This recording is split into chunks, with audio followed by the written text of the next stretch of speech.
It's been an incredible week here in our nation's capital as lawmakers continue, even as we speak, to try to negotiate some sort of federal budget while they're facing a deadline of Saturday night, before the government runs out of funds.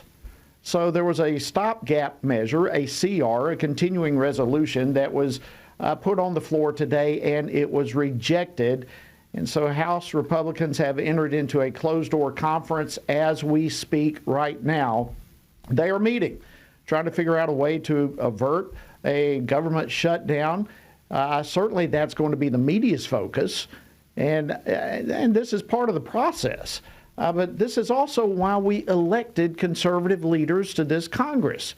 Yes, there's going to be turbulence, but listen, you need to understand that these conservatives are moving the party to the right. And there are at least three primary goals. For one thing, they're trying to get the government back on track financially with appropriations bills and processes that is the responsibility of Congress to do. But they're also trying to address and push back against some of the Biden administration's woke policies and the cultural drifting that we are watching take place to the left. And then they're also trying to secure our southern border. So a continuing resolution that continues the status quo is not going to get the job done. Well, joining me now with an update and the latest of what's happening right now on Capitol Hill is Richard Stern. He's the director of the Grover M. Hermann Center for the Federal Budget at the Heritage Foundation. Prior to joining Heritage, Richard was a congressional staffer for 7 years, and during that time he served as the policy staffer for the Republican Study Committee, where he was the staff lead on their budget and spending task force.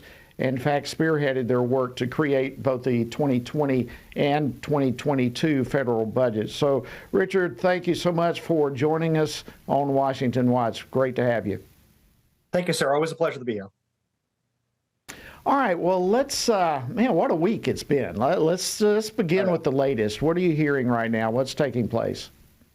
Well, the Freedom Caucus is, of course, talking to people about doing a 3-day rolling stopgap CR.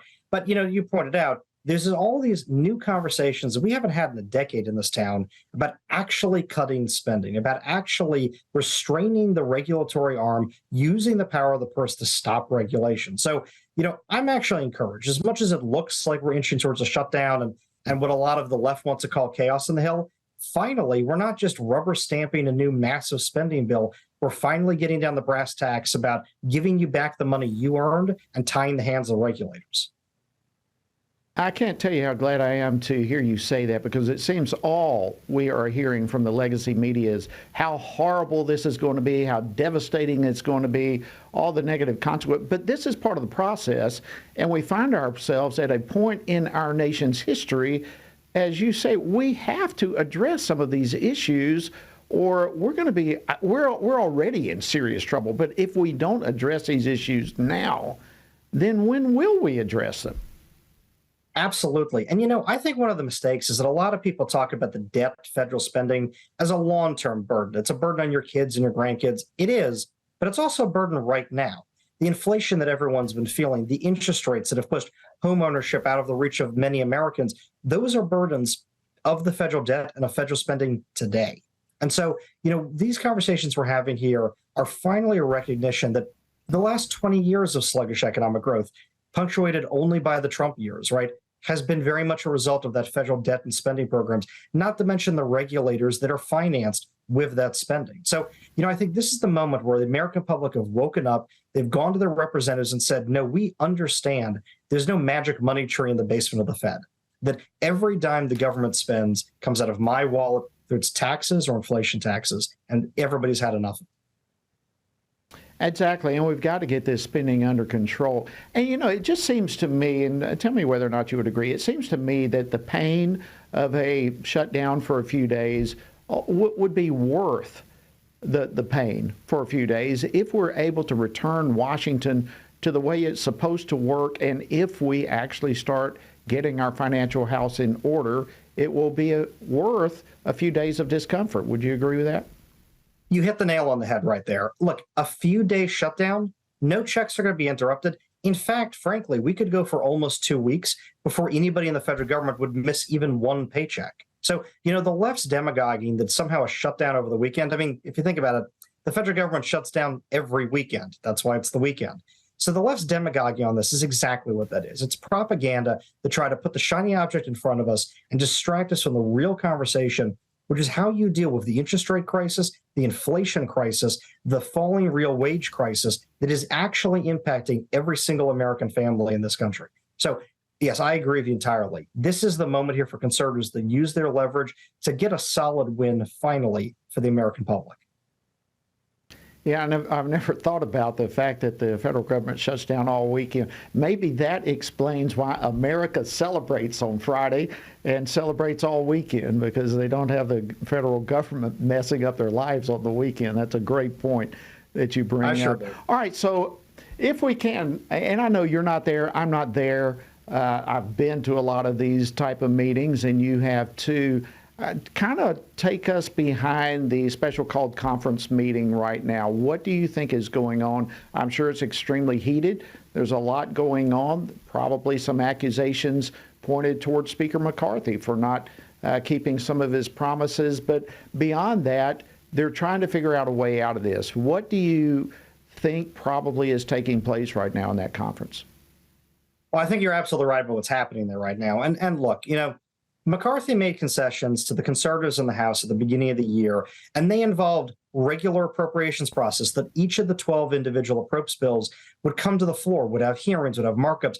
But, more importantly, to kind of open the curtain a little bit on the inside baseball, that we'd have amendment votes on these bills. This is the time where conservatives can offer amendments that put in good conservative values to these bills that, again, tie the hands of regulators, that tie the hands of executive orders in the bureaucratic state. We didn't get that process. Exactly one bill has full stop gone through the House out of 12 of them, and we're already at the end of the fiscal year. And that's just one, as you pointed out, of those kind of broken promises. So I think that's exactly what's going on at this conference. I think conservatives are standing up and saying, look, you made a deal to do the right things to allow us to keep our promise that we all ran on when we were running for election. You failed to do a lot of that, including, by the way, putting up bills that spend vastly higher than the agreed on cuts that conservatives had gotten to put out. The Limit, Save, Grow bill that was put up earlier this year made real cuts to spending. You put the REINS Act. It would have put Congress back in the driver's seat in fiscal policy and regulatory policy, dealing with all of these ills we're talking about. Limit, Save, Grow went nowhere. And everything else that's come out in the House floor has been a shadow of that. But, all these conference votes, every time we've had one of these where bills gotten voted down, the left crows about it being chaos and destruction. No, what's happened every single time is exactly your point. Conservatives have come out of these conferences with more and more conservative legislation, more of the legislation we know we would need to save this country. So I think that's exactly what's going to come out of the conference. Well, I agree with you.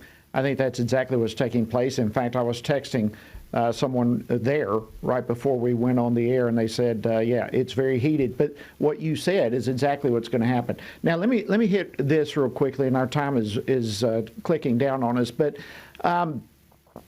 every time it is the conservatives, it seems, who are expected to make concessions. The pressure is put on them to back off. If this shutdown goes on for a few weeks or whatever, when does it become time, be it in the Senate or President Biden or even some of our own perhaps moderates within the House, when is it time for these others to start looking at the need for them to concede? It's not just conservatives. The president needs to concede. The Senate needs to concede. What are your thoughts on that? I think you're spot on as always. When conservatives concede, it's actually a concession against the American public, right? Because what we're asking for is to give people back the money they earn, to give them back their freedoms that the regulators are trying to steal from them. So, if you want Biden and Democrats to finally make concessions, we got to do what conservatives, I think, have been doing this year, which is highlight that every dime they spend, it's your money. Every freedom they regulate against from you is something God gave you, a natural right you have that they're putting their boots on top of. So, I think finally that message is starting to resonate, and we might see those concessions yet. In fact, I'd say the dam has been breaking all year long on the Biden administration and his crooked friends. So I'm excited to see where we go from here.